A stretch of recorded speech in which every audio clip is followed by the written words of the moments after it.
Wala akong naririnig. Sino ba yung tumatawag?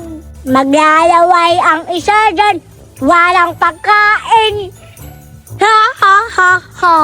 Walang naririnig. Nagbingi-bingihan ka lang naman, Cardo. Para hindi ka makahingian ng pagkain mo. Matakaw talaga tong lalaking to. Ang sarap talaga ng gut milk to. Binigay ni Mama. Tingnan mo, nagpapainggit na naman siya. Akala niya siguro naiinggit ako. Pahingi ako, Cardo! Wala akong naririnig.